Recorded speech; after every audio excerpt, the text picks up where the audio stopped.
Everyone, like many of you, I have followed the debate over the comments by Alexandria Ocasio-Cortez, the congresswoman from Queens, very carefully.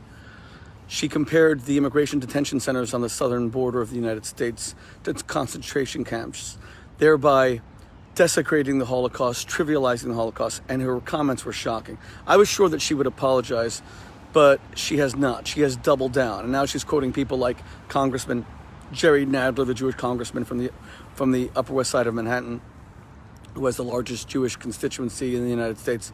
She's quoting them as defending her. Let me be clear. The United States has to welcome immigrants. The United States has to have an open door, within reason, of course. We have to enforce security, etc. But in general, we have to be able to properly vet expeditiously people who are fleeing dangerous situations at home, because the United States has always been a refuge for the disenfranchised. And we cannot separate parents and children. I've gone on the record about that many times. Let's be clear about that. Having said all of those important things, the idea of comparing that to the Holocaust is so reprehensible, so abominable. AOC, have you no decency? Do you not know what the Holocaust was?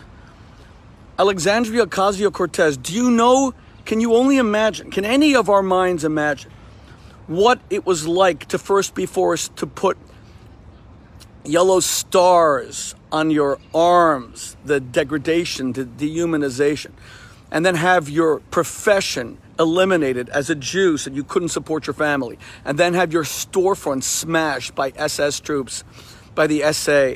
Do you know what it's like to then be herded like sheep into a ghetto with no room, surrounded by cholera and typhoid as you watch your children die, emaciated, starving to death? Have you seen the videos taken by Emanuel Ringelblum of the Warsaw Ghetto with dead children's carcasses being kicked on the streets of the Warsaw Ghetto, their dead bodies covered in nothing but patches? Alexandria Ocasio-Cortez, do you know what it's like? Do any of us, God forbid, know what it's like to be put into a cattle car for up to 8 or 9 or 10 days with no food and no water, nothing but a bucket in which to defecate, as your children beg you for just a little bit of water, as your children beg you for just a morsel of food? Do you know what it's like to then arrive at the platform of Birkenau and go through a selection with the SS PhD doctor wearing a white glove, often the angel of death himself, Yosef Mengele, separating you from your children to send your little babies to instant death within 15, 20 minutes of arrival at the crematoria, to watch your children taken away from you, to have SS dogs barking and biting you, to completely disorient you. God forbid, do any of us know what it's like to have 10,000 people gassed every single day for 4 years, to have 10,000 people a day have their lungs filled with Zyklon B gas? Alexandria Ocasio-Cortez, or any of us, God forbid, do we know what it's like to be one of the Sonderkommando, to open the doors of the gas chamber after only 20 minutes and see 600-700 people piled up in a pyramid as their bodies scratched to go to the top for the very last morsels of air before they died, covered now, and I'm so sorry to have to say this, but we have to articulate the horrors of the Holocaust for ignorant people like AOC. Do you know what it's like to see their now naked bodies covered in excrement, covered in filth, covered in blood, menstrual blood, all in the paralytic rigor mortis of death, and then have their bodies disentangled, and then the wrenches begin with the gold pulled out of their teeth of their dead bodies? Do you know what it's like? Do any of us know what it's like, God forbid, to be a dead woman, gassed to death, who then has her hair shaven, and the hair now filled with Zyklon B gas, as you could see in the Auschwitz Museum in Auschwitz, which I saw just 3 weeks ago, yet again, used for mattress stuffing of SS mattresses and SS pillows. Do you know what it's like, AOC, God forbid? None of us should ever know. For their skin to then be used for things like lampshades, their body fat for soap? Do you know what it's like to have the bodies then moved by the Sonderkommando up to the crematoria, where they are incinerated, where flakes of human flesh are falling all over the countryside as if it were snowing, God forbid. The smell, the horrible stench of burned human flesh, 10,000 bodies a day. Have you no decency, Alexandria Ocasio-Cortez, to so trivialize and demean the Holocaust? There were many ways that you could have decently protested American immigration policy and insisted that it be humane and dignified, as we all must do. But how dare you desecrate the sacred 6 million who were the victims of the greatest crime in the history of the world? You know, AOC, I'm not going to claim you're not a decent person. I'm going to give you the benefit of the doubt that you did this out of sheer ignorance, that you have no clue what the Holocaust was, what the Holocaust is, that you don't know the trauma that is still faced by the Jewish community worldwide, by the children of survivors who are friends of mine, second generation, third generation.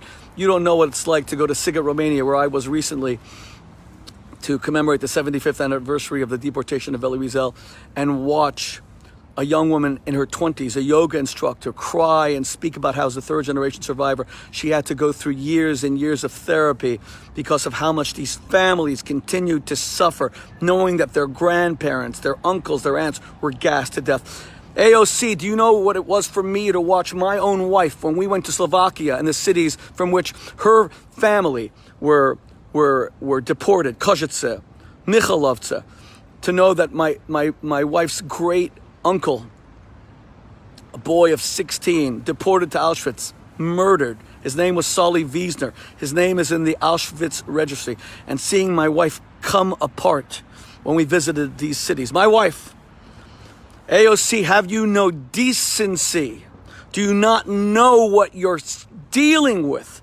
How dare you desecrate? Do you know what it means to have 950,000 people killed over 2 years in Treblinka? They arrived at a fake train station. They were told that they were going to be deported to the east to hard labor, and they were prepared to even accept that, to keep their children alive. But instead, they were dead within 60 minutes at a fake train camp that even had a ticket booth to deceive them. And there was no labor camp there. They were put straight to death.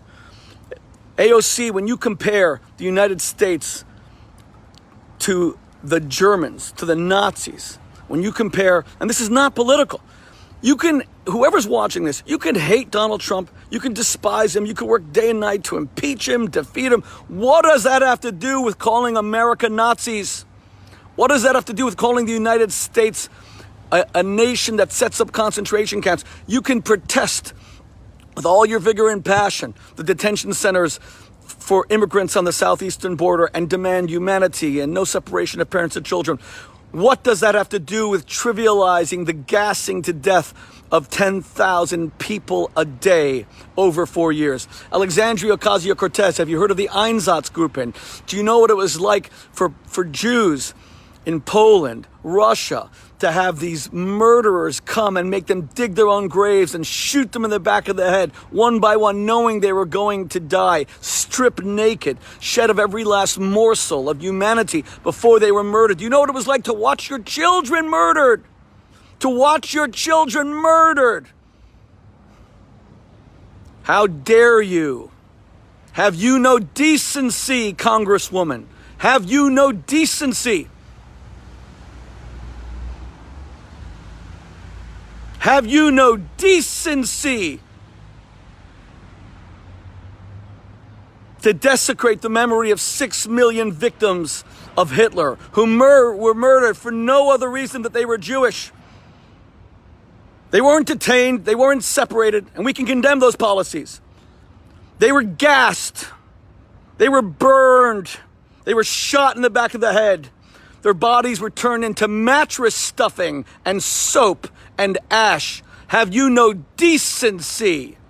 Have you heard of Majdanek, which the Russians captured almost intact? Have you gone to see the crematoria? Have you seen the giant mound of bone and vertebrae and hair and ash, a giant mound of human ash? Have you no decency? You are a Congresswoman of the United States. and have you no decency in maligning the American people and saying that we would ever allow setting up concentration camps. We are not Hitler, God forbid. We are not the Nazis. We are not the Germans of World War II. We are Americans. And if Americans make mistakes, by the way, there should be no separation of parents and children at the border, ever.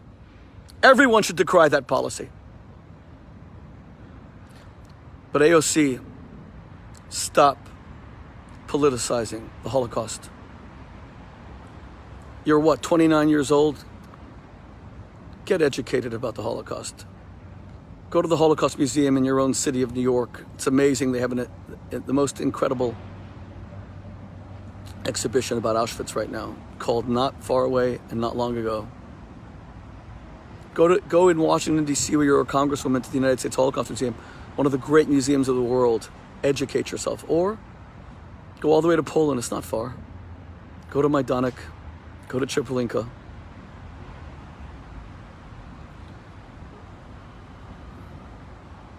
Go in the Ukraine to the murder camps. Go to Sachsenhausen, Mauthausen, Gross-Rosen, Bergen-Belsen, Buchenwald. Stop trivializing the Holocaust. Stop treading on such sacred ground for your own political purposes. Apologize. Yes, Alexandria Ocasio-Cortez, you may occasionally get someone like Jerry Nadler who voted for the Iran deal. And make no mistake, Democrats and Republicans, it wasn't political, opposed the Iran deal. Great men and great friends of Israel, like Senator Robert Menendez of my state of New Jersey, right here in New Jersey, opposed the Iran deal. It wasn't political. But President Obama chose a guy who he was convinced he could pressure into betraying his own constituents, not only because Nadler's Jewish, of course, and he supported the Iran deal, but because he has more Jewish constituents than any constituency in the United States. And he betrayed his constituents. He gave $150 billion to the world's foremost state sponsor of terror and legitimized their nuclear program with sunset clauses that could give them a nuclear weapon within 10 years. So when Jerry Nadler comes to your defense, Congresswoman Ocasio-Cortez, we're not that impressed. He has to show a far greater resolve to repudiating genocide, condemning genocide, and respecting the memory of those who went through a genocide. The fact that he defended you is just it's kind of par for the course for him. But you, Alexandria Ocasio-Cortez, you're 29 years old. You have your whole life ahead of you. You have your whole political career ahead of you. Do the right thing. Say you're sorry, not just to the Jewish community, to the United States for implying that we have concentration camps. By all means, demand that President Trump and the Republican Party and ICE and everyone involved employ only the most decent and humane and dignified methods at the border to keep families together, to respect all who are fleeing dire circumstances in their home. America is a refuge and must always be a refuge. But that need not come at the expense of your desecration of 6 million martyred Jews of the Holocaust. God bless you all. Never again must be never again. And it's only going to be never again if we stand up to the slow creep of anti-Semitism, and especially the slow creep of Holocaust denial and Holocaust trivialization. And you all witness how this week, arguably the most famous congresswoman in America desecrated the Holocaust, trivialized the Holocaust, and then was defended by people like Jerry Nadler. Rise up, speak out. Never again, never again, never again.